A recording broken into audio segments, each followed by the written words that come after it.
எனக்கு குரு அவங்க இந்த மாதிரி ஒரு அற்புதமான ஒரு வாய்ப்பு, ஒரு சாமானியனையும் ஒரு ஆச்சாரியனாக்கி அதையும் தாண்டி என்னைய மோட்ச பாதையில் அழைச்சிட்டு போகிறதுக்கு எனக்கும் ஒரு வாய்ப்பு கொடுத்ததுக்கு முதல்ல நான் குருவுக்கு அவருடைய பொற்பாதங்களை தொட்டு நன்றி காணிக்கை செலுத்துகிறேன்.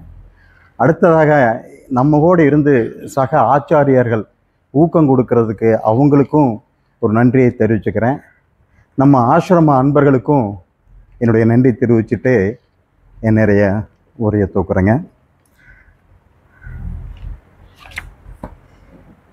சதாசிவம் ஆரம்பாம் சங்கராச்சாரிய மத்தியமாம் அஸ்வதாச்சாரிய பரியந்தாம். ஓம் சகனாவவது சகனௌ புனக்து சக வீர்யம் கரவாவகை தேஜஸ்வினாவதீதமஸ்து மாவித் விஷாவகை. ஓம் சாந்தி சாந்தி சாந்தி. அது எனக்கு கொடுத்துருக்கிற அத்தியாயம் 18வது அத்தியாயத்தில் தியாகம் அப்படிங்கிற ஒரு சப்ஜெக்டுங்க. இது 7வது ஸ்லோகத்திலேருந்து 12வது ஸ்லோகம் வரைக்கும் 6 ஸ்லோகம் இருக்குது. அது எப்படி கோயின்சைட் ஆச்சுன்னு தெரியல. எனக்கு முன்னாடி முடித்த ஒரு 17வது அத்தியாயம் முடித்தார். நான் 18வது அத்தியாயம் முடிக்கிறேன். இந்த 18வது அத்தியாயத்தை பற்றி சங்கரர் என்ன குறிப்பிட்டு சொல்கிறாருன்னு கேட்டிங்கன்னா, இதுவரைக்கும் பகவான் கீதையில் அர்ஜுனுக்கு என்னென்ன உபதேசங்கள் உபதேசித்தாரோ அத்தனை உபதேசத்தினுடைய சாரம் மாறாமல் சுருக்கமாகவும் விளக்கமாகவும் இருக்க வேண்டும் என்பது.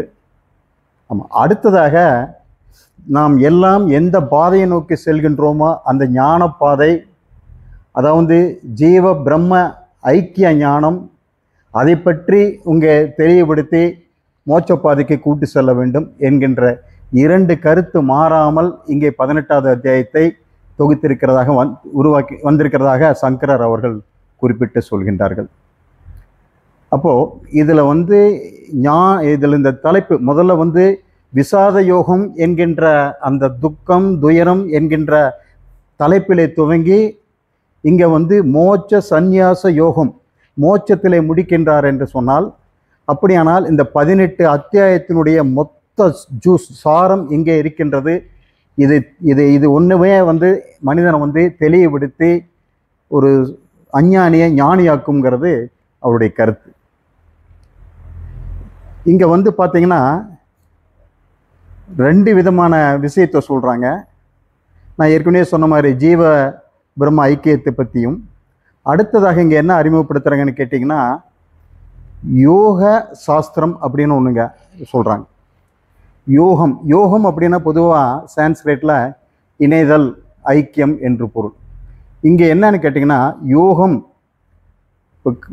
அப்படிங்கிறது இப்போ கர்ம யோகம் அப்படின்னு, அது இந்த ஒரு குறிப்பிட்ட மனோநிலையில் தன் கர்மங்களையும் கடமைகளையும் செய்கின்ற மனப்பாங்கு, ஈஸ்வர பக்தியுடன், அந்த பக்தி மாறாமல் பக்தியுடன் தன்னுடைய மனோநிலையில் தன் கர்மத்திலையும் கடமையிலையும் ஈடுபாடு கொள்வது, அப்படிங்கிறதுக்கு பேர் யோகம். அதுதான் இங்கே சுவாமி இந்த அத்தியாயத்தில் சொல்லிட்டு இருக்கிறது. அப்போது இங்கே யோகம், கர்ம யோகம், கர்மம் அப்படிங்கிற ஒரு 2 விதமான தலைப்புகள் இங்கே நம்ம சிந்திக்க வேண்டியிருக்குது. இப்போ கர்மம்னா என்ன, கர்ம யோகம்னா என்ன மனோநிலை, அந்த ஆட்டிடியூடு, என்ன புத்தி, என்ன மனோநிலையில் செய்தால் அது கர்மம் கர்ம யோகமாக மாறும் அப்படிங்கிற ஒரு சாதாரணமான ஒரு அஞ்ஞானிக்கு அந்த ஒரு எண்ணங்கள் வரும் கண்டிப்பாக வரும். அப்போது ஒரு கர்மம் நாம் ஏன் செய்கிறோம் அப்படின்னு கேட்டிங்கன்னா, ஏதோ ஒரு பலனை வேண்டி, எனக்கு இதை செய்தால் இந்த பலன் கிடைக்கும், மனைவி, மக்கள், பொருள், செல்வம், புகழ், அந்தஸ்து, உடல் ஆரோக்கியம், என்ன வேணால் இருக்கலாம். ஸோ இவைகளுக்காக நம்ம செய்கின்ற செயல்களெல்லாம் கர்மத்தில் அடங்கும். இது சாஸ்திரம் வேண்டான்னு சொல்கிறதில்ல, இது சாஸ்திரமே அனுமதிக்குது. அது நித்திய கர்மம்னு சொல்லுது. நித்திய கர்மம் என்ன, இது விகித கர்மம், அதாவது விதிக்கப்பட்ட கர்மங்கள் இதுவும் வருது. அப்போ நித்திய கர்மங்கிறது இதையெல்லாம் அடங்குது. அதே நேரத்தில் பிரம்மச்சாரி சந்தியாவந்தனம் பண்ணுறது, அப்புறம் கரகஸ்தன் அக்னிஹோத்திரம் பண்ணுறது, அப்புறம் அந்த புத்திர கோமிஷ்டி கோஷம் எத்தனை யாகங்கள் இருக்குது, அந்த யாகங்கள் பண்ணுறது, இதெல்லாம் வந்து சாஸ்திரம் தடை பண்ணுறதில்ல. எடுத்துக்கோ. என்ன கேட்டிங்கன்னா, மனிதனுடைய புருஷார்த்தம் அப்படின்னு சொல்லக்கூடிய தர்ம அர்த்த காம மோட்சம், இதுதான் மனிதனுடைய புருஷார்த்தம். எல்லா உயிரினங்களும் தடையில்லாத இன்பமான வாழ்க்கை வாழத்த ஆசைப்படுது. பாதுகாப்பு வேணும், தடை இருக்கக்கூடாது, தொடர்ந்து இன்பமான வாழ்க்கை அப்படிங்கிறத எல்லா உயிரினத்தினுடைய நோக்கமாக இருக்குது. மனிதனும் அதே தான். அப்போ அர்த்தம் காமம் இது ரெண்டுக்கு தான் இந்த நித்திய கர்மத்தை பயன்படுத்துகிறான். எதுக்கு? புண்ணியங்கள் ஈட்டணும். புண்ணியங்கள் எதுக்கு ஈட்டுறோம்? நம்ம வந்து நாளைக்கு மேலான ஒரு இன்பம் கிடைக்கும், சுகம் கிடைக்கும். இப்போ நான் சொன்ன என்னெல்லாம் எதுக்கெல்லாம் அது வந்து செய்கிறாங்களோ அதெல்லாம் கிடைக்கும். அதையும் தாண்டி சொர்க்கம் கிடைக்கும். அப்போது இதெல்லாம் வந்து சாமானியமாக ஒரு சராசரி ஒரு மக்கள் வந்து எதிர்பார்க்கக்கூடிய விஷயந்தான். இது தவறுன்னு சொல்ல முடியாது. அப்போது மனிதனுக்கு சொர்க்கம் மட்டும் போதுமா அப்படின்னு நம்ம அடுத்த கேள்வி ஒரு சிந்திக்க வேண்டும். இப்போ சொர்க்கம் அப்படிங்கிறது வந்து சின்னதாக ஒரு ஜோக்காக சொல்கிறேன், நீங்கள் வச்சுக்கோங்க. அந்த அவருக்கு இப்போ சுவாமி சொல்கிற பேரையே எடுத்துக்கலாம், தேவதத்தன். அப்போ தேவதத்தன்னா அவங்க மனைவிக்கு பேர் என்ன கொடுக்கலாம்? தேவதத்தினின்னு கொடுத்துடலாம். தேவதத்தினி வந்து பார்க்குறாங்க, அந்த தேவதத்தன் வந்து இறந்து ஒரு 6 மாதம் ஆயிடுச்சு. சரி, இந்த தேவதத்தை நம்ம அவர் அவர் ஞாபகமாக இருக்கிறாங்க. அப்புறம் இவர் சுரேஜி சொன்ன மாதிரி அந்த போர்டில் அவரை வர வச்சு பேசி பார்க்கலாம் அப்படின்னு சொல்லிட்டு அவங்கள போய் பார்த்து, அவர் சிவனேன்னு இருந்தார், அவரை கூப்பிட்டு, நீங்கள் என்னங்க சௌக்கியமாக இருக்கீங்களா? தேவதத்தினே நீ எப்படி இருக்க? ஐயோ நான் ரொம்ப சௌக்கியமாக இருக்கேன் தான், நீங்கள் தான் எல்லா சொத்தும் சம்பாரிச்சிங்க, ஒரே ஒரு குறை நீங்கள் இல்லைங்கிறது ஒன்று தான் குறைங்க, மற்ற எல்லா குறையும் எந்த குறைகளாமல் இருக்குங்க. அப்படியா? சரி, ஏங்க நீங்கள் எப்படிங்க இருக்கீங்க? ஐயோ நான் ரொம்ப சந்தோஷமாக இருக்கேன், ரொம்ப ஆனந்தமாக இருக்கேன் அப்படின்னாரு. ஓ அப்படிங்களா, சொர்க்கம் அவ்வளோ சந்தோஷமாக இருக்குங்களா? யார் சொன்னாங்க சொர்க்கத்திற்குன்னு? நான் நரகத்துல எல்லாம் இருக்கேன் அப்படின்னு. மக்கள் சொர்க்கத்தை நரகமாக ஆக்குவாங்க, நரகத்தை சொர்க்கமாக ஆக்கலாம். அதெல்லாம் இங்கே இருக்குது. அப்போ சொர்க்கம் அப்படிங்கிறத மனிதர்கள் இப்படி தான் நினச்சிட்டு இருக்கிறாங்க. இந்த மாதிரி போய் அங்கே சந்தோஷமாக இருக்கலாம் அப்படின்றது. ஆனால் சாஸ்திரம் நீ அனுபவி, ஆனால் உனக்கு பிறப்பினுடைய நோக்கம், ஏன்னா அரிது மானிடனாய் பிறத்தல் அரிது சார் சொன்னார் நேற்றுக்கு. அப்படி இந்த பிறப்பு வந்ததை அடிக்கடி சுவாமி சொன்ன மாதிரி 4 மாதம் கைவனை வேண்டி கொண்டு வந்த ஆண்டவரை தோண்டி கூத்தாடி போட்டு உடைத்தாண்டின்னு கதையா போட்டு உடைக்கிறதுக்காக நம்ம வந்திருக்கிறோம். அப்போ என்னங்கிற ஒரு சிந்திப்பு வந்து மனதில் மனிதனுக்கு வருது. அப்போ தான் சாஸ்திரம் உனக்கு கை கொடுக்குது. சாஸ்திரம் கூப்பிட்டு, வாப்பா உட்காரு, நீ வந்து உனக்கு இதையெல்லாம் செஞ்சுக்கோ, இது எப்படி ஒரு மனோபாவத்தில் செய்யணும், இதை செஞ்சு நீ வந்து புண்ணியத்தை ஈட்டலாம். ஆனால் உனக்கு அது சாராத மாதிரியும் இந்த பிறவிங்கிற பெருங்கடலை நீந்துறதுக்கு என்ன உனக்கு தேவையோ அதையும் நான் உனக்கு சொல்லித்தரேன் அப்படின்னு சாஸ்திரம் கொண்டு வருது. அந்த சாஸ்திரத்தை தான் நம்ம இன்னைக்கு இந்த இடத்துல உட்காந்து வழி வழியாக வந்த குரு பரம்பரை மூலமாக இன்னைக்கு நம்மளாம் அதான் ஏதோ ஒரு பிறவியில் பல பிறவிகளை செஞ்ச புண்ணியம் இந்த இடத்துல உட்காந்து நம்ம இதை கேட்குறதும் பேசுகிறதும் செஞ்சிட்ருக்கிறோம். அப்படிப்பட்ட இந்த சாஸ்திரத்தை பற்றி தான் இப்போ பகவத்கீதையில் கர்மயோகம் அப்படிங்கிறதுல அவர் ஆரம்பிக்கிறார். கர்மயோகம் அப்படிங்கிறத நான் ஒன்று சுருக்கமாக உங்களுக்கு நான் சொல்கிறேன். என்னன்னு கேட்டிங்கன்னா, அந்த ஆட்டிடியூட் சொன்னாங்களே, குறிப்பிட்ட மனோநிலை இருக்கிறதெல்லாம் இறைவன், அது முதல்ல மனசுக்குள்ளே வச்சுக்கணும். நாம் செய்கின்ற செயல்கள் அனைத்தும் இறைவனுக்காக. ஆமாம். அப்போ செஞ்சுட்டு என்ன பண்ணோம்? விட்டுறணும் இறைவன்கிட்ட. பலன் இறைவன் கொடுப்பான். அது பிரசாத புத்தியை ஏற்றிக்கணும். அதான் கிருஷ்ணார்ப்பணம்பாங்க, ஈஸ்வர அர்ப்பணமாக செய்யறது. இந்த 3 நிகழ்வுகளை வந்து நம்ம எந்த ஒரு செயலையும் நம்ம ஈடுபடுத்தினோம்னா முதல்ல அந்த இதில் பற்று இருக்காது, அந்த செயலில் பற்று இருக்காது. அப்போ பற்று இல்லைன்னா நம்ம எப்படி பலனை எதிர்பார்ப்போம்? பற்று இல்லை, நம்ம பலனில் எதிர்பார்ப்புங்கிறதே இருக்காது. அப்போது நீங்கள் வந்து இப்போ இது கூட சொல்லுவார், நம்ம பூஜ்ய சுவாமி சொல்லுவாங்க, புண்ணியங்களே தேடிட்டு இருந்தேன்னா நீ வந்து புண்ணியங்கிறது தங்க விலங்கு, பாவங்கிறது இரும்புல செஞ்ச விலங்கு, 2 விலங்கு தான். ஆமாம், 2 தலை தான் உன்னை பந்தப்படுத்தும், மீண்டும் பிறப்பு என்கின்ற சுழற்சியிலே உன்னை கொண்டு சிக்க வைக்கும். ஸோ நீ அதையும் தாண்டி புண்ணியத்தை விடு, பாவத்தை கர்மத்தை வந்து கர்மத்தை விடுன்னு சொல்கிறார். ஆனால் இங்கே வந்து அது எல்லாருனாலே முடியாது. சந்நியாச வாழ்க்கை அப்படின்றது ஒரு கிரகஸ்தனாலேயோ ஒரு சாமானியப்பட்டவனாலேயோ முடியாது, ரொம்ப கடினம். அர்ஜுனுக்கே அதான் சொல்கிறார், சந்நியாசம் வந்து ஞானத்துக்கு வந்து சந்நியாசம் ரொம்ப கடுமையானது, நீ வந்து கர்மயோகத்தை பின்பற்றுங்கிறார். அவர் வந்து கேட்குற கேள்விக்கு சொல்கிறார், சந்நியாசம் கடுமையானது. ஏன்னா அது மனப்பக்குவம் இல்லாமல், மன தூய்மை இல்லாமல் ஒரு சந்நியாசம் எடுத்துட்டோம்னா அது ரொம்ப துக்கமாக போயிடும், ரொம்ப ஒரு நிம்மதி இல்லாத ஒரு வாழ்க்கையாக போயிடும். அது அதனால வந்து நம்ம வந்து கர்ம யோகங்கிற பாதையை தான் முடிகிறவங்க பெரும்பான்மையான மக்கள், கிரகஸ்தர்களுக்கு, குறிப்பாக கிரகஸ்தர்கள் கர்ம யோகம் அப்படிங்கிற ஒரு இதை சொல்கிறோம். அதைத்தான் எங்கள் பகவான் வந்து தெளிவாக சொல்லிட்டு வர்றாங்க. அதை எப்படி ஆரம்பிக்கணும், அது வந்து கர்ம யோகம் அப்படி. இப்போ வந்து சுவாமி அடிக்கடி சொல்லுவாங்க, தியாகம் வந்து இன்னொன்று வந்து தானம் அப்படிம்பாங்க. இங்கே கர்ம தியாகத்தை பற்றி தான் இந்த சொல்கிறாங்க. தானம் அப்படிங்கிறது எங்கிட்ட 2 பொருள் இருக்கே, ஒரு ஒன்று கேட்குறாரு, ஒரு ஒன்று கொடுத்துடலாம். தனக்கு மிஞ்சியது தானம், எனக்கு போக மீதம் இருக்கிறது. தர்மம் அப்படிங்கிறது, இப்போ நான் குளிரில் படுத்திருக்கேன், ஒரு பெட்ஷீட் தான் போத்திருக்கேன், யாராவது வர்றாங்க, என்னால் குளிரே தாங்க முடியலை கொடுங்கன்னா அந்த பெட்ஷீட்டே எடுத்து கொடுத்துட்றது. தங்கிட்ட எதுவுமே இல்லைனாலும் பரவாயில்ல, இருக்கிறது எல்லாம் தியாகம், அது கொடுக்குறதா அதுக்கு பேர் தியாகம் அப்படின்னு நான் சுவாமி சொல்லி கேட்டதாக எனக்கு ஞாபகம் இருக்குது. அப்படி தியாகம்ங்கிறது எதையுமே வச்சுக்காம, எந்த பலனை எதிர்பார்க்காம நம்ம அந்த கடமை கர்மத்தை செய்கிறது தான் அது தியாகம்பாங்க. அப்போது இங்கே இந்த பகவத்கீதையில் இப்போ எனக்கு கொடுக்கப்பட்டிருக்கிற தலைப்பு வந்து 7வது ஸ்லோகத்திலிருந்து 12வது ஸ்லோகம் வரைக்கும்.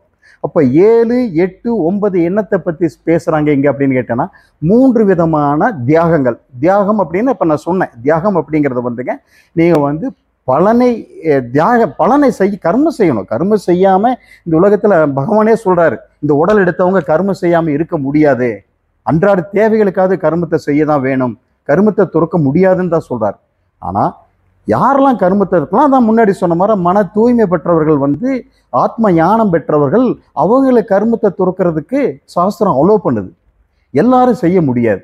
அப்போது நாம் கர்ம யோகத்தை எப்படி செய்யணும், அந்த தியாகத்தை எப்படி செய்யணும், அது செய்கிறவங்கள எத்தனை விதமான வெரைட்டிஸ் இருக்கிறாங்க, எத்தனை 3 விதமான இருக்குன்னு சொல்கிறாங்க. அதில் ஃபஸ்ட்டு நான் உங்களுக்கு 18வது அத்தியாயத்தில் 7வது ஸ்லோகம் தாமச தியாகத்தை பற்றி சொல்லுது. 3 தியாகம், தாமச தியாகம், ராஜச தியாகம், சாத்வீக தியாகம் அப்படின்னு 3 விதமான தியாகத்தை சொல்கிறாங்க. இங்கே வந்து 18வது அத்தியாயத்தில் 7வது ஸ்லோகத்தில் நியதஸ்ய துஷ்யந்த்யாஷக கர்மணோ நோபத்யேதே மோகாதஸ்ய பரித்யாக தாமச பரிக்ரீத்தக. இதனோட விளக்கம் என்னன்னு கேட்டிங்கன்னா, மாறாக விதிக்கப்பட்ட கர்மத்தினை விடுதல் தகாது. அதாவது என்ன கர்மம் அது? நித்திய கர்மம், விகித கர்மம், நிகிதகம். மோகத்தினால் அதன் தியாகத்தை தாமசம் மோகத்தினால் அந்த தியாகமானது தாமசம் சொல்லப்படுது. எப்படின்னு கேட்டிங்கன்னா, கடமையை செஞ்சுட்டு வர்றோம், நித்திய கர்மம், பூஜை, இறை வழிபாடுங்கிறது சாஸ்திரத்தில் பக்திங்கிறது கண்டிப்பாக சொல்லுது. ஏன்னா 2 சாஸ்திரம் தான், ஒன்று வந்து ஞான யோகம், பக்தி யோகம், இந்த கர்மயோகம். இங்கே பகவான் சங்கரர் என்ன குறிப்பிடுறாருன்னா, 3வதாக பக்தி யோகம் ஒன்று இல்லை அப்படிங்கிறாங்க. ஏன்னு கேட்டேன்னா, பக்திங்கிறது கர்மத்தில் அடங்கின ஒரு விஷயம், அது தனியாக கிடையாது. அப்போது இந்த நித்திய கர்மத்தையும் தினசரி வழிபாட்டையும் எவன் ஒருவன் தன்னுடைய மோகத்தினால், தன்னுடைய அகங்காரத்தினால், ராக துவேஷத்தினால் அதை விட்டு விடுகின்றானோ, அப்படிப்பட்ட தியாகம் என்ன சொல்லுது? இது வந்து தாமச தியாகம். அவனுக்கு வந்து என்ன தெரியுமா, இதில் என்ன பலன் கிடைக்க போகுது அப்படிங்கிறது, இது மறுபடியும் செஞ்சு அதை பந்தப்படும் அப்படின்ற தப்பான எண்ணத்தில் அவனுடைய மோகத்தினால் விடுறான்னு சொல்லிச்சுன்னா அது தாமசம், அது தகாத செயல் அப்படின்னு சொல்லிட்டு பகவான் இங்கே குறிப்பிடுறாங்க.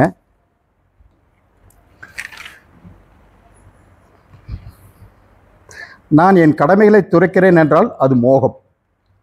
இங்கு சந்நியாசம் தவறு என்று பகவான் கூறவில்லை. வேதம் கூறும் காமிய கர்வத்தை ஒருவன் துறக்கலாம், ஆனால் இது விதிக்கப்பட்ட கர்மம்.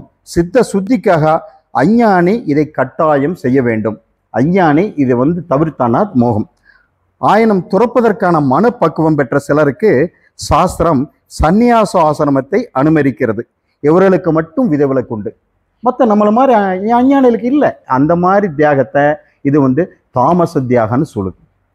அடுத்தது பார்த்தீங்கன்னா ரஜோ தியாகம், ராஜச தியாகம். ராஜச தியாகம் 8வது ஸ்லோகம் சொல்லுது. துஹமித்யேவ யத் கர்ம காமலேஷய யாத்யத்யதே சக்ருத்வா ராஜசம் தியாகம் நைவத்யாக பல லபதே. விளக்கம், எந்த கர்மத்தை உடல் வருத்தத்திற்கு பயந்து துன்பம் என்று கருதியே விடுவானோ அவன் ராஜசமானவன். தியாகத்தை செய்து தியாகத்தின் பலனை அடையவே மாட்டான். இப்போ ராஜசன் இப்போ உடல் காலையில் 5 மணிக்கு எந்திரிக்கணும், பச்சை தண்ணீர் குளிக்கணும், பூஜை பண்ணணும். இதெல்லாம் எந்த சுகமாக குளிர்காலம், நல்லா கோயம்புத்தூர் குளிர். ஸோ இதுக்கெல்லாம் பயந்துட்டு உடலை அதை எரிச்சு உடலை வருத்தி செய்ய வேண்டிய பூஜை பரிகாரங்கள் இருக்கும். அப்படி உடலை வருத்திமோ உடல் துன்பப்படுமோ அப்படிங்கிற ஒரு அஞ்ஞானத்தினால ஒரு அந்த கர்மத்தை துறக்கிறான்னு சொல்லிச்சுன்னா அவன் நிறைய வேலை, ஆஃபீஸ் போகணும், தொழில் கெட்டு போயிடும். எத்தனையோ காரணங்களுக்காக, இந்த மாதிரி காரணங்களுக்காக ஒருவன் தன்னுடைய கடமைகளை செய்ய வேண்டிய கடமைகளையும் கர்மங்களையும் எவன் ஒருவன் விடுகின்றானோ அவனை என்ன சொல்லுங்க, ராஜச தியாகம் அப்படின்னு சொல்லப்படுது. இதுவும் சரியில்லை, இதுவும் சாஸ்திரம் அனுமதிப்பதில்லை அப்படிங்கிறத பகவான் தெளிவாக சொல்றாங்க. ஆனால் ஞானத்தின் பொருட்டு அல்லாமல் கடமைகளை செய்யும் துன்பம் என்று அஞ்சு எவன் துறவு மேற்கின்றானோ அது சோம்பேறித்தனமான துறவரம், அது ராஜச துறவரம். அவன் சந்நியாச பலனான மோட்சத்தை ஒருபொழுதும் அடைய மாட்டான். மோட்சங்கிறது அவனுக்கு இல்லை அப்படின்னு அடித்து சொல்லிட்டாங்க. நேற்று சுவாமி சொன்ன மாதிரி ஆணை அடிக்கிற மாதிரி இன்னைய மாதிரி அடி சொல்லியாச்சு. ஸோ அப்போ இந்த 2 கர்மங்கள் என்னத்தை குறிக்குதுன்னு கேட்டிங்கன்னா கர்மத்தையே தியாகம் பண்ணிட்டாங்க. அடுத்து சொல்ல போகிறது என்ன, சாத்வீக தியாகம். 18வது அத்தியாயத்தில் 9வது சொல்லுவாங்க. காரியமிதி ஏவ யத் கர்ம நியதம் கிரியதேஷ்டுனா சங்கம் தியக்த்வா பலம் சைவ சத்ய சாத்வீக கோமதக. சரி அர்ஜுனா, செய்ய வேண்டியது என்றே எந்த விகித கர்மம் பற்றையும் பலனையும் விட்டு செய்யப்படுகிறதோ அந்த தியாகம் சாத்வீகம் என்று கருதப்படுகிறது. பாருங்க, ரொம்ப கவனிங்க. எந்த விகித கர்மமா சாஸ்திரத்தில் விதிக்கப்பட்ட கர்மம், அதான் நித்திய கர்மம், அப்புறம் பிராயச்சித்த கர்மம், அப்புறம் தவம் தானம் யக்கியம், இதெல்லாம் விதிக்கப்பட்ட கர்மங்கள். இதெல்லாம் விடக்கூடாது. கண்டிப்பாக மனிதன் ஒவ்வொரு வாழ்க்கையில் வேள்வி விஷயம், தானம், தவம்ங்கிறது அன்றாட வாழ்க்கையில் இருக்க வேண்டிய விஷயம். பக்தி அந்த பக்தி, கடவுள் பக்திங்கிறது அன்றாடம் ஒவ்வொரு நொடியிலும் இருக்க வேண்டிய ஒரு விஷயம். இதெல்லாம் விதிக்கப்பட்ட. அதே மாதிரி அக்னிஹோத்திரம் செய்கிறது, அவங்க ஆசிரமத்துக்கு இந்த மாதிரி அந்த கடமைகள் செஞ்சுதான் ஆகணும் அப்படின்னு பகவான் தெளிவாக சொல்றாங்க. அப்போ அது என்ன பண்ணணும்ப்பா, செய்ய. ஆனால் உனக்கு என்ன கேட்டேன்னா, நீ சாத்வீக தியாகம், நீ தியாகியா இருக்கணும்னா அது மேலே இருக்க முதல்ல பற்ற விடு. பற்றுங்கிறது சங்கம். எந்த ஒரு செயலை செஞ்சாலும் அது ஒட்டிக்கிறது. அந்த பற்ற விடு, பலனையும் விடுங்கிறார் எனக்கு. இப்போ பற்றையும் பலனையும் விட்டாச்சுன்னா என்ன இருக்கு, அவனுக்கு ஒண்ணுமே இல்லையே, அதுல எதுலையும் அவன் ஒட்டுறது இல்லையே. சரி, அந்த தியாகம் சாத்தியாது. அது வைதீக கர்மம், லைவீக கர்மம், ரெண்டுக்குமே அது உள்ளடக்கியது. சரி, இது ஏன் செய்யணும்? சாஸ்திரத்தினால் விதிக்கப்பட்டது அப்படிங்கிறதுனால கட்டாயமே செய்யணும். இந்த சாஸ்திரங்கள் விதிக்கப்பட்டதுனால நம்ம செஞ்சுதான் ஆகணும்னு சாஸ்திரம் சொல்லுது. ஏன் செய்யணும்ங்கிறதுக்கு, இதை நான் செய்கிறேன் என்ற பற்றை, அகங்காரத்தை விட்டு செய்ய வேண்டும். அப்போ நான் செய்யறேன் அப்படிங்கிற பற்று நீங்கியாச்சுன்னு சொல்லிச்சுன்னா அகங்காரம் போயிடுச்சு. அதுல பற்று இல்லைன்னா அங்க என்ன இருக்கு, கர்த்திருவம் இல்லை, அகங்காரம் இல்லை. அங்க எங்க ஒரு இடத்துல கர்த்திருவம், அதாவது ஜீவத்துவம். ஜீவத்துவம்ங்கிறது ஒண்ணு எதை சொல்ற, ஜீவத்துவம் தானே இத்தனை, இதுதானே ஜீவத்துவம் தானே ஜீவன். ஜீவத்துவம் இல்லைன்னு சொல்லிச்சுன்னா அவன் தெய்வம் இல்லையா? அந்த ஜீவத்துவம் அகங்காரம் இல்லைன்னா ஆத்மா தானே. அந்த ஆத்மா அதை அப்போ அந்த இடத்துல எப்படி செய்யறனா, நீ மன தூய்மையை அடையணும். இது எதுக்கு செய்யணும்? ஒரு மனிதன் இந்த கர்மங்களை எல்லாம் எதற்காக செய்ய வேண்டும் சொல்லிச்சோன்னா, ஏன் கட்டாயமே செய்யணும்னு சொல்லிச்சோன்னா, தன்னுடைய மன சுத்திக்காக, மனத்துடைய தூய்மைக்காக. அப்போ மனம் ஏன் தூய்மை பண்ணணும், ஏன் மனம் சுத்தம் பண்ணணும்? அப்போதான் அவன் ஞானத்துக்கான பாதையை தேர்ந்தெடுக்க முடியும், ஞானத்துக்கான யோக்கியதை அவனுக்கு கிடைக்கிறது. அதனால இந்த தியாகத்தை எல்லாம் இதை சொல்றேன். இங்கே நல்லா கவனிச்சு பார்த்தீங்கன்னா 3 தியாகத்தை சொல்லியிருக்காங்க. 2 தியாகத்துல அவன் கடமையே விட்டுறான்.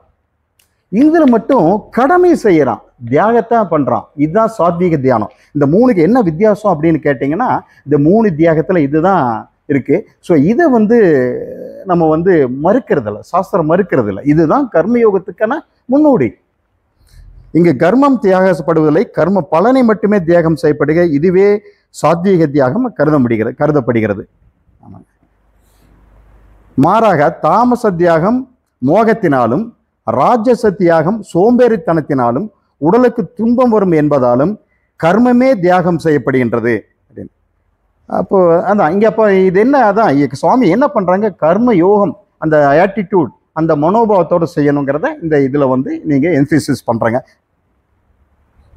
சில நித்திய நைமித்திய கர்மங்களுக்கு பலன், அது நித்திய நைமித்திய கர்மங்களுக்கு பார்த்தீங்கன்னா சாஸ்திர பலன் கூறப்படவில்லை. அப்போ அதனால் அவற்றை செய்தால் எந்த பயனும் கிடைக்காதுன்னு நினைக்கிறார்கள். சங்கரர் சொல்றாங்க அவற்றுக்கும் பலன் உண்டு. இங்க நமக்கு நினைவூட்டுகிறார், அவற்றுக்கும் புண்ணியம் என்ற அதிர்ஷ்ட பலன் உண்டு. அனைத்து கர்மங்களிலும் அந்த கர்மத்தில் கூட பலனை தியாகம் செய்து கர்மத்தையும் கடமையும் ஆற்ற வேண்டும். இதுவே கர்மயோகம் எனப்படுகிறது. பலனை தியாகத்தையும் கர்ம தியாகத்தையும் ஒப்பிடுவது சரியா? அப்போ பலனை தான் உங்களுக்கு தியாகம் பண்றான், கர்மத்தையும் தியாகம் பண்றது அப்படின்னு ஒரு கேள்வி கேட்குது. இது எப்படி சரியாகும் அப்படின்னு ஒரு கேள்வி வருது. இப்போ பகவான் இங்க என்ன சொல்றேன்னா, கர்மத்தை தியாகம் செய்வதை, அதாவது சந்நியாசத்தை 3 விதமாக பிரித்து கூறப்படவில்லை. அவர் தியாகத்தை தான் 3 விதமா பிரித்து கூப்பிடுறாங்க. சந்நியாசங்கிறது ஒண்ணுதான். இங்க வந்து அதுக்கு ரொம்ப குழப்பிக்க கூடாதுங்கிறதுல அந்த தெளிவு கொடுக்குறாங்க. 3 விதமானது வந்து என்ன, பல தியாகத்தையும் கர்ம தியாகத்தையும் எப்படி நீங்க வந்து ஒப்பிடுறதா அப்படின்னு கேட்கறதுக்கு ஒரு நியாயம் இல்லை. ஏன்னு கேட்டீங்கன்னா, இது வந்து பலனை தான் வந்து தியாகம் செய்தது, அதாவது சந்நியாசத்தை 3 விதமாக பிரித்து கூறவில்லைன்றாரு. தியாகம் என்பது இந்த 3க்கும் பொதுவாக இருப்பதால் அதில் எந்தவித பிரச்சனையும் இல்லை.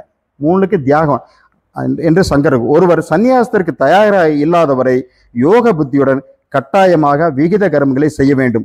மோகத்தையோ மோகத்தாலோ பயத்தாலோ விடக்கூடாது. ஆதலால் கர்மத்தை விடாது பலனை மட்டும் தியாகம் செய்வது உயர்ந்ததுன்னு இந்த 3 தியாகத்தையுமே இவங்க வந்து தெளிவா விளக்குறாங்க.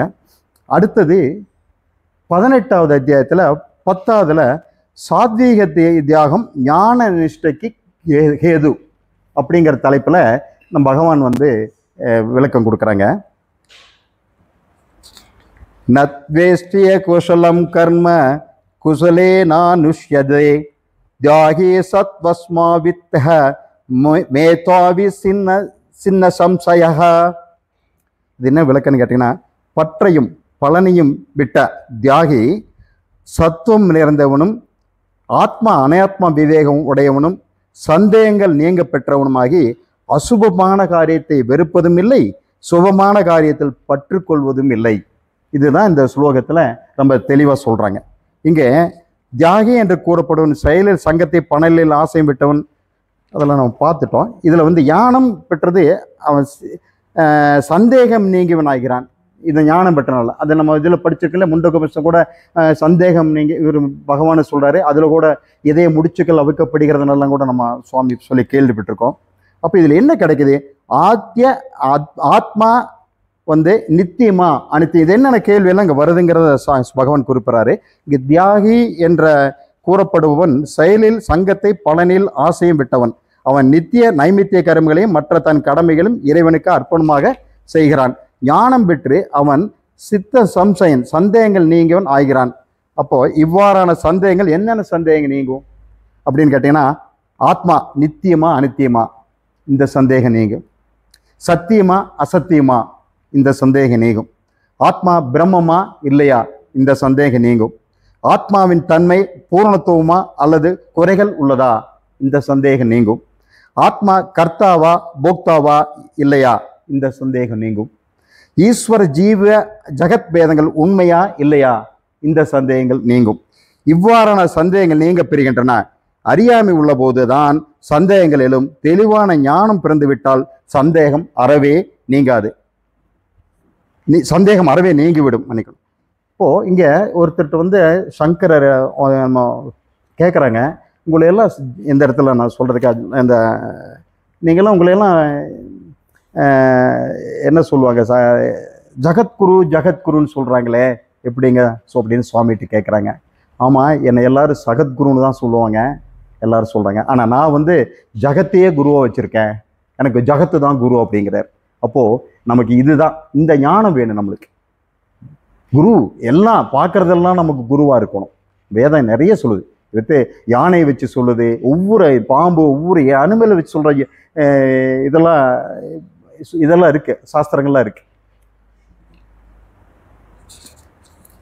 அப்போ இந்த இதுல என்ன சொன்னா, காமம் கர்மம் இதெல்லாம் அவித்தியால் இருந்தோம். அவித்தியா தான் மூல காரணம். எதுக்கு? காம கர்மா. இந்த காம கர்மா தான் செயல்களை தூண்டுது. நீ செயல்கள் செய்வதற்கு அடிப்படையான காரணம் வந்து ஆசை உண்டு பண்றத இந்த அவித்தியானால வரக்கூடிய காம கர்மா. அப்ப இந்த காம கர்மா வந்து நம்ம புரிஞ்சுக்கிட்டோம், அதை தெரிஞ்சுக்கிட்டோம் அப்படின்னு சொல்லிச்சுன்னா அவித்தியா நீங்கிடும். அவித்தியா நீங்க என்ன ஆகும்? அந்த அஞ்ஞானம் போகும்போது ஞானம் நமக்கு தெளிவா தெரியும். ஞானத்தை வந்து இந்த சித்த சுத்தினாலையும் அந்த மன தூய்மையினாலையும் சாஸ்திரங்களின் குருவனுடைய உபதேசத்தினாலையும் நம்ம ஞானத்தை ஸ்திரமா பெற்றுக்கிட்டு அதையே நம்ம நிஷ்டையை எடுத்து செய்யற போது நமக்கு வந்து நிச்சயமா சொல்றோம், இந்த வேதம் அடிச்சு சொல்லுது, உனக்கு பிறவா நிலை வரும், நீயும் ஆத்மாவும் ஒன்றுதான் அப்படிங்கிறத வந்து சொல்லுது. ஸோ அதையெல்லாம் தான் இந்த ஸ்லோகங்கள் வந்து ரொம்ப தெளிவாக நமக்கு காட்டிட்டு இருக்குதுங்க. முதல்ல கர்ம யோகத்தின் மூலமா ஆசைகளை வசப்படுத்தி அவற்றின் வீரியத்தை இழக்க செய்து வேண்டும். அப்பொழுது மனம் ஞானத்திற்கு தயாராக இருக்கும். அதனாலதான் கண்டிப்பா ஒரு கர்ம யோகத்தை நம்ம கத்துக்கணும். ஒவ்வொரு செயலில் செய்யும் போது நம்ம எப்படி மனோபாவத்தோடு செய்யணும்னா கர்ம யோகத்தோடு தான் செய்யணும். வீட்டில் ஆனாலும் வெளியானாலும் ஆஃபீஸில் ஆனாலும் ரோட்ல நடந்து போனாலும் எல்லாம் இருப்பதெல்லாம் இறைவனே, நான் செய்கின்ற செயலெல்லாம் ஈஸ்வர அர்ப்பணம், கிருஷ்ணா அர்ப்பணம், இறைவனுக்காக செய்கின்றேன், அவனுக்கு இந்த பலன் எனக்கு ஈஸ்வர பிரசாதம் அப்படின்னு கண்ணல் ஒத்தி வாங்கிக்கிறோம். ஏன்னா இந்த பெருமாள் கோயிலுக்கு போனால் துளசி இலையும் தீர்த்தம், நம்ம சிவன் கோயிலுக்கு போனால் தீர்த்தம், அங்கே ஐயன் எங்கே போனாங்கன்னா மண் நீர் கொடுக்குறாங்க, லட்டு கொடுக்குறாங்க திருப்பி. இதெல்லாம் ஏன் நம்ம கண்ணல் ஒத்தி வாங்கிக்கிறோம்? எல்லாமே சம பங்கோடு தான் பார்க்குறோம். அங்கேயே லட்டு கொடுத்தா நீ ஏன் மண்ணு கொடுக்குறேன்னு கேட்குறோமா? ஏன்னா ஈஸ்வர பிரசாதம். ஸோ அந்த புத்தியோடு நம்ம வந்து செயல்களை செய்யணும்னு சொல்லிச்சுன்னா கண்டிப்பாக வந்து நம்மளுடைய மனோநிலை மாறிடும். சரி, இப்போ ஞானம் அடைஞ்சிட்டான், அதனால என்ன கிடைக்குது நம்மளுக்கு? இவன் அடையும் பயன் என்ன அப்படிங்க என்னன்னு கேட்குறேன்னா, ஞானம் அடைஞ்சிடுச்சு, இதனால நமக்கு என்ன பயன் கிடைக்கிறங்க கேள்வி நமக்கு வரலைனாலும் நம்ம கூட இருக்கிறவங்கவே நீ என்ன அது நானும் அடைஞ்சிட்டு என்ன பண்ண போற அப்படிம்பா. அது மாதிரி அப்படி இல்லை. நம்ம ஞானம் அடைஞ்சிட்டுன்னு சொல்லிச்சுன்னா இந்த எல்லா கர்மங்களையும் செய்துக்கிட்டே திறந்துடலாம். நான் செய்துக்கிட்டே செய்தவன் இல்லைங்கிற வரலாம். அது வந்து அது என்ன சொல்லுவாங்க, அது அனைத்து கர்மங்களையும் துறக்கிறதுக்கு மற்றவர்கள் செய்யும் காமிய கர்மங்களை அவன் சம்சாரத்திற்கும் காரணமாகிறது என்று அவற்றை வந்து மற்றவங்க நம்ம செய்கிற நித்திய கர்மமெல்லாம் அவன் சம்சாரத்துக்கு காரணம்னு அது வெறுக்கிறது இல்லை. அதேனாலே இந்த கர்மங்கள்லாம் புண்ணியம் கொடுக்கதே நம்ம விரும்புறதும் இல்லை. அதெல்லாம் ஞானத்துடைய பலன். ஆமாம். ஸோ இப்போ அடுத்து 18வது அத்தியாயத்தில் இந்த 2 ஸ்லோகம். 11வது ஸ்லோகம், அஞ்ஞானிகளால் பயனை மட்டும் விட முடியும், கர்மத்தை அல்ல. இது ரொம்ப தெளிவாக தெரிஞ்சுக்கணும். எல்லாரும் நம்ம வந்து அஞ்ஞானியாக இருக்கும்போது நானும் சன்னியாசம் போகிறேன் பிரம்மச்சாரியாரண்டு கர்மத்தை விட்டுட்டு நம்ம அஞ்ஞானி ஆக முடியாது அப்படிங்கிறதான் இங்கே தெளிவாக சொல்லுது. நம்ம என்ன பண்ண முடியும்? பயனை மட்டும்தான் நம்மளுக்கு துறக்கிறதுக்கு அதிகாரம் இருக்குது, கர்மத்தை துறக்கிறதுக்கு அதிகாரம் கிடையாது. அது முடியவும் முடியாது. நாகி தேகப்ருதா சக்யம் தியக்தும் காமஞ்ச சேஷதஹ யஸ்து கரபலம் பலத்யாகி சத்யாக்தி பிதீயதே. இதில் என் விளக்கம் என்னென்ன, ஏனெனில் தேகத்தில் பற்றுடையவனால் செயல்களை முற்றிலுமாக விடுவதற்கு இயலாது. ஆனால் எவன் கர்ம பலனை தியாகம் செய்கிறானோ அவனே தியாகி என்று கூடப்படுகிறான். இதான் சொல்லதான். ஏனெனில் நம்ம தேகத்தில் பற்று வச்சிருக்கோம், லோகத்தில் பற்று வச்சிருக்கிறோம், சாஸ்திரத்தில் பற்று வச்சிருக்கிறோம். இப்படி இருக்க இத்தனை பற்றை வச்சுக்கிட்டு நம்ம எப்படி கர்ம பலனை தியாகம் பண்ண முடியும்? கர்ம பலனுக்காகத்தானே இத்தனை பற்றே நம்ம கிட்ட இருக்குது. அப்போ இவன் எப்படி அவனை நம்ம தியாகின்னு சொல்ல முடியும்? கர்ம பலனை எவன் விடுறானோ அவன் தான் தியாகி. கர்மத்தை விட்டவன் தான் நம்ம முன்னாடி பார்த்தோம் இல்லைங்களா, அவன் ரஜோ தியாகி அண்டு இன்னொன்று என்னங்க தாமச தியாகி. இது அப்படி இல்லை, இவன் வந்து சத்வ அப்படியும் தேகத்தில் நான் என்று எனது அபிமானம் உள்ளவன் அவன் அஞ்ஞானி. அவன் செயல்களை முற்றிலுமாக விட முடியாது. சில கர்மங்களை வேண்டுமானால் விடலாம், தவிர கர்மங்கள் அனைத்தையும் விடுதல் என்பது சாத்தியம் இல்லை. இவ்வாறு கர்த்திருவம் இருந்தாலும் அவன் தன்னுடைய ராக தேவேஷங்களை ஒதுக்கி பின்பற்றி ராக துவேஷங்கள் ஒதுக்கி பின்பற்றி தன் வாழ்க்கையை யோகமாக்குகிறான். அதான் ராக துவேஷத்தை விட்டா போதும், கர்மத்தை விடாட்டியும். நியதம் குரு கர்மம் தம், அப்படியே உனக்கென விதிக்கப்பட்ட கர்மங்களை செய், ஏனெனில் செயல் புரிதல் அதை துறப்பதை விட சிறந்தது என்று கூறியுள்ளார் பகவான். இதை நம்ம ஏற்கனவே படிச்சிருக்கோம். அதை துறக்கிறத விட செயல் புரிதே சில கர்மயோகத்தின் மூலம் தன் ஞானத்திற்கு தயார் செய்து கொண்டே ஞானத்தையும் தேடுகிறான். கர்மயோகத்தில் ஞானத்துக்கும் தயார் செஞ்சுக்கிறான், ஞானத்துக்கு தயார் அதையும் தேட ஆரம்பிச்சுக்கிறான்.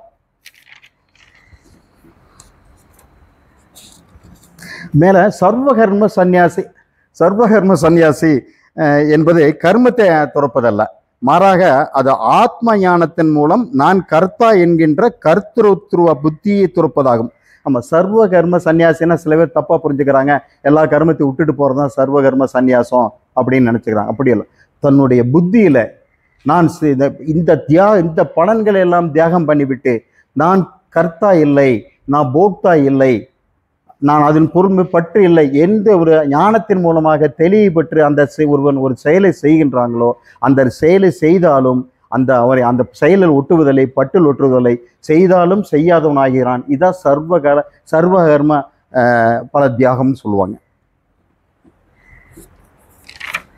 சரி, இனி அடுத்துக்கு 12வது இதுங்க. இதோட கர்மத்தின் 3 விதமான பலன்களை பற்றி இது 12வது அத்தியாயம் 12வது அத்தியாயம் 18வது அத்தியாயத்தில் 12வது ஸ்லோகம் சொல்லுது. அதிஷ்டம் இஷ்டம் மிஸ்ரம் ச த்ரிவிதம் கர்மணக பலம் பவித்யாகி நாம் பிரத்ய நாது சந்நியாசி நாமக் வசித். சன்னியாசி அல்லாதவனுக்கு அதை இவ்வுடலை விட்ட பின் இஷ்டம் இல்லாதது, இஷ்டம் இரண்டும் கலந்தது என்று கர்மத்தின் பலன் 3 விதமாக ஏற்படுகிறது. சன்னியாசிகளுக்கோ ஒரு பொழுதும் இவை ஏற்படுவதில்லை. இப்போ நம்ம புண்ணியம் பண்றோம், எல்லாம் கர்மங்கள் மூலமா பாவம் புண்ணியம் எல்லாமே கிடைக்குது. ஆனா இவங்களுக்கு எப்படிப்பட்ட பலன் கிடைக்குது? இது அந்த தன்னோட உடலை விட்ட பின்னாடி இப்படி இவனுக்கு எப்படிப்பட்ட உடம்பு கிடைக்குது, எப்படிப்பட்ட இது கிடைக்குதுன்னு கேட்டனா, ஒன்னா விரும்பாதது, அதாவது என்ன சொல்றது, சன்னியாசி அனிஷ்டம், இஷ்டம் அனிஷ்டம். அப்போ நிஷ்ட கர்ம அவனுக்கு விரும்பாதது கிடைக்கும். சில புண்ணியங்கள் வேண்டி விரும்பி பலன்களை செஞ்சிருப்பான், அது இஷ்டம், அதுக்கு உண்டான பலன். சிலதெல்லாம் 2 கலந்து கிடைக்கும், இது 3வது. அப்போ அனிஷ்டம் அப்படிங்கிறது இஷ்டம் இல்லாதது கண்டிப்பா பாவமாக தான் இருக்கும். அவங்களுக்கு என்னன்னு கேட்டால் மனிதனை விட ஒரு கீழான பிறப்பு, மிருகம் போன்ற ஒரு பிறப்புகள் தான் அவனுக்கு இறந்த பின்னாடி கிடைக்கும்னு சாஸ்திரம் சொல்லுது. இஷ்டம் அப்படிங்கிறது என்னன்னு கேட்டிங்கன்னா, இப்போ நித்திய கர்மம், அந்த பூஜை பரிகாரம், அந்த மாதிரி சந்தியாவந்தனம் இதெல்லாம் செய்யும்போது அவனுக்கு ஒரு பலன் கிடைக்கும், உயர்ந்த பலன் கிடைச்சிருக்கு, புண்ணிய பலன் கிடைச்சிருக்கு. அவனுக்கு என்னென்னு கேட்டீங்கன்னா சொர்க்கம், அதுக்கு மேலே தேவ சொர்க்கம், மேலே ஒரு மேல் உலகம், மேலான இன்பங்கள், மனித குலத்துக்கு மேலான இன்பம், எத்தனை 100 மடங்குன்ட்டு போகிறாங்களே அந்த பிரம்மலோகத்தில், அந்த மாதிரி ஒரு இன்பங்கள் அவனுக்கு கிடைக்கும் அப்படின்னு வாசம் சொல்லுது. சில பேருக்கு 2ம் கலந்து கிடைக்கும் அப்படின்னு சொல்கிறாங்க. 2ம் கலந்துன்னா மனித பிறவிங்கிறது தான் அதுக்கு உதாரணம். இன்பம் துன்பம் 2 கலந்தது தான் மனித பிறவி. அதைத்தான் என்ன மிஸ்ரா அப்படிம்பாங்க. இப்போ சுவாமி என்ன சொல்கிறாங்கன்னா மிஸ்ராங்கிறது 2ம் கலந்தது. அப்போ இந்த 2ம் கலந்த மனித பிறவி இன்னைக்கு கூட ஒரிஷால எல்லாம் எனக்கு கூட ஒரு ஃப்ரெண்டு மிஸ்ரான்னு ஃபேமிலி நேம் வச்சிருக்கிறாங்க. ஆமாம், இதுதான் 2ம் கலந்தது. ஸோ இப்படி தான் கர்மத்தில் 3 விதமான பலன்கள் தன் உடலை விட்ட பின்னாடி கிடைக்குதுங்கிறத சாஸ்திரம் சொல்லுதுங்க. ஸோ இதுதான் நம்ம இப்போ பரமதத்துவத்தை அறிந்தவனுக்கே சர்வகர்ம சந்நியாசம் சாத்தியம் அப்படின்னு சொல்லுது. ஸோ நம்ம இந்த சுருக்கமாக இந்த உரையிலிருந்து நான் உங்களுக்கு ஒரு சுருக்கமாக சொல்ல நான் விரும்புறது என்னன்னு கேட்டிங்கன்னா, இவ்வளவு தூரம் நம்ம என்னுடைய குருவின் முயற்சி கண்டிப்பாக எப்படிப்பட்டதுக்காக இருக்கும்னு கேட்டிங்கன்னா, நம்மளை ஒரு என்னுடைய தனிப்பட்ட கருத்தை இதை எடுத்துக்கோங்க. சொற்பொழிவாக இருக்கணும், ஆன்மீகத்தில் பெரிய நிறைய சொற்களை கற்றுக்கிட்டு பேசணும் அப்படின்னு கண்டிப்பாக விரும்ப மாட்டாங்க, நான் உறுதியாக நம்புகிறேன். நம்மெல்லாம் இந்த பேச்சுக்காக நம்மளை தயார் பண்ணுறது காரணம் உங்களுக்காக நீங்கள் உன்னை முதல்ல தயார் பண்ணிக்கோ, இந்த தலைப்பு எடுத்து நீ தயார் பண்ணிக்கோ, இதை தயார் பண்ணி நீ இதன் பிரகாரம் வாழ கற்றுக்கோ, இதன் பிரகாரம் வாழ கற்று நீ சமுதாயத்துக்கு வழிகாட்டு அப்படிங்கிறதுக்கு தான் இந்த வாய்ப்பை கொடுக்குறாங்க. இப்படிப்பட்ட குரு நமக்கு வந்து அவர் என்ன சொல்கிறாருன்னா, நம்மளை குருவாக உயர்த்துறார். இந்த இவங்களெல்லாம் குருவாக உயர்த்தினா இவங்க போய் இன்னும் 10 பேருக்கு சொல்ல மாட்டாங்களா அப்படிங்கிற ஒரு என்ன சொல்கிறது, குரு ஆசைப்படலாம். ஏன்னா அந்த ஆசை சங்கம் அல்ல, அது வந்து லோக சேமத்துக்காக. ஸோ அதனால் நம்ம என்ன பண்ணணும்னு கேட்டிங்கன்னா, இது வந்து இன்றைக்கு கூட நான் ஒரு வாட்ஸ்அப்பில் வரும்போது படிச்சுட்டு வந்தேன். அசையும் சொத்துக்களும் அசையா சொத்துக்களும் இந்த உடம்பு அசையும் வரை மட்டும்தான். ஆமாம், அதனால் இந்த உடம்பு பாரதியார் பாடியார் விதி வெந்ததை தின்று விதி வெந்தால் மடிகிற ஒரு சாதாரண ஒரு மானிடான சாகக்கூடாது அப்படின்னு சொல்லி இந்த இடத்துல இங்கே நம்மளையெல்லாம் கூப்பிட்டு உட்கார வச்சு இவ்வளோ தூரம் சொல்லி சாப்பாட்டையும் போட்டு அறிவு சாப்பாட்டையும் போட்டு இடம் தங்குறதுக்கு எல்லாம் இடம் கொடுத்தனையும் பண்ணேன். எனக்கு குருவுக்கு நம்ம எல்லாம் வந்து எத்தனை நன்றின்னு ஒரு வார்த்தையில் சொல்லி அவர் வந்து நம்ம கலங்கப்படுத்த முடியாது. நீங்கள் எங்களுக்கு உங்களை நாங்கள் வந்து இவரை சங்கராச்சாரியா சொன்ன மாதிரி ஜகத்தையே அவர் வந்து பிரம்மமாக பார்த்தாரு. எங்களுக்கு ஜகத்துங்கிறது இப்படி பார்க்கக்கூடாது, இப்படி தான், இது நம்ம எல்லாரும் சேர்ந்து ஜகத்து தான், நீங்கள் ஜகத்தாக தான் நாங்கள் உங்களை பார்க்குறோம், உங்களை நாங்கள் ஜகத் குருவாக தான் பார்க்குறோம் அப்படின்னு கேட்டுட்டு இந்த வாய்ப்பு கொடுத்த குருமார்களுக்கும் இதையெல்லாம் நீங்கள் எனக்கு ஆர்வமாக எனக்கு உற்சாகப்படுத்திய உங்களுக்கு என்னை நன்றி தெரிவிச்சுக்கிறேங்க. நன்றி.